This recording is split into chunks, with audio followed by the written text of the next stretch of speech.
Well, Christmas came early. I got one of my deliveries today, and in it were my giant, not giant, just a large bag of red LEDs, and these are the small ones. These are 3 millimeters. And guess what? I also have green. And my idea here was to take my tender light. Can you see if I put this like, I don't really want to show you that yet. Okay, there. You see the tender light? Remember I showed you this some time ago. And I had a hole in it, but it didn't have a light. So I just ordered these. I found them online. And look at that. The red LED. I had to bend it. I had to do some grinding to get clearance.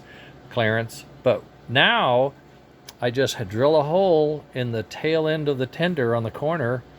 Sit this down on top of some adhesive, super glue probably, and just glue it in place. And then all I have to do is go red to red, black to black. It's got a resistor in there and it will handle it. Look at that. So the red backup lights are now, in my opinion, it's a given.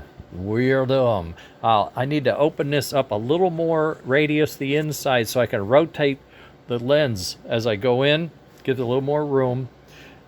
And I think it'll be a good fit. It won't change the appearance a whole lot.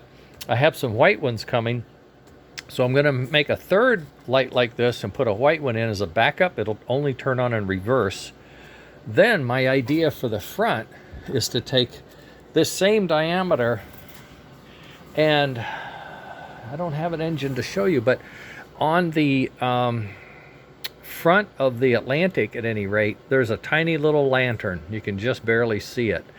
And what I do, or what I have done, is I can take, let's say the lantern looks like this. Okay, and in it they're showing you some kind of a pretend lens thing, okay? And this is all part on the front of the nose. So what I have done is I've drilled this out and I put in a piece of fiber optic. Okay, but what I think I can do, if we look at this from the side, okay,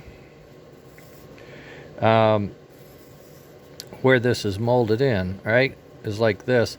I think I can drill this out like this, start with a smaller hole, but then go to a bigger hole like that, and I can set the green light like that, and then maybe have a ring that goes around it to hold it in place, and we can glue it in like that, and then have this opening be a little smaller than the lens because the lens is probably going to be bigger.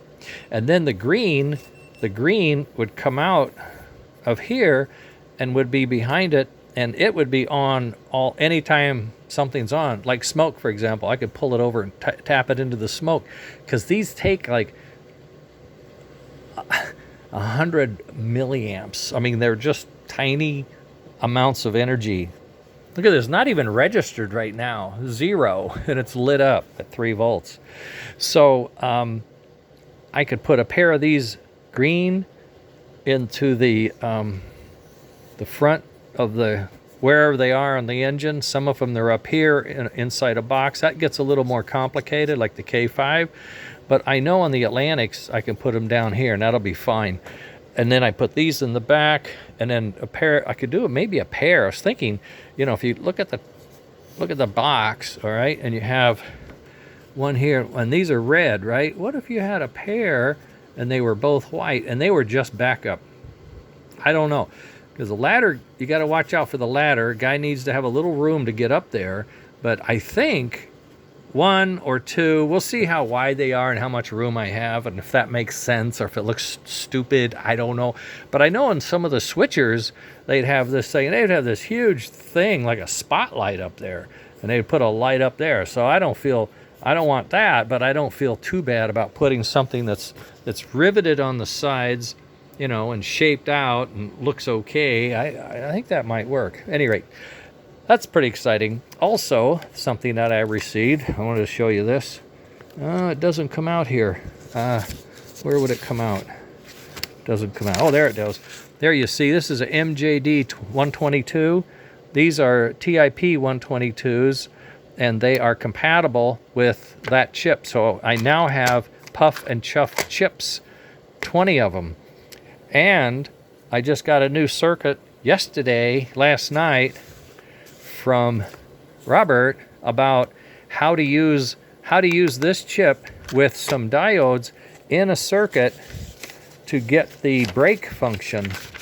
And he thinks, here we go, he thinks if we take some of this stuff here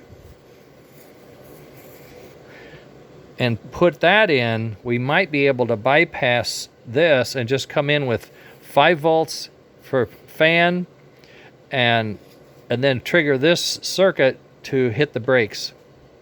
He thinks that'll work. So I'm going to give that a shot. Now that I have the chips, I can build them in the breadboard like we had the little whiteboard earlier. Yeah, that thing. I can put it in there, or I can put it in this bigger one. But I'm going to do that. I also got a request for an engine to play with.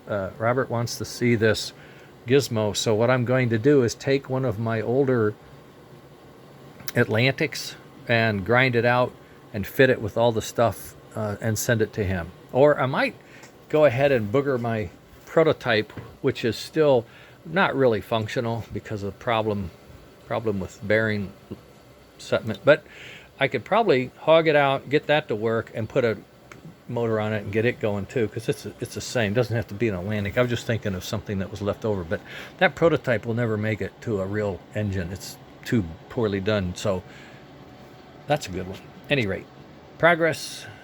I got Margaret's tire fixed. Unfortunately, I saw Volvo I might want to look at again, so we may see what we do with that. And I guess that's about it. Parts are coming in. And I got some more relays, which I needed. These are the relays that sit up here. This relay right there. I did make a mistake on my fans. Both fans I ordered, I got a great deal on them, and then I realized they're not blower fans, they're just fans. And what I need are the, yeah, I'm fine, fans that come out. All right, gotta go. Later.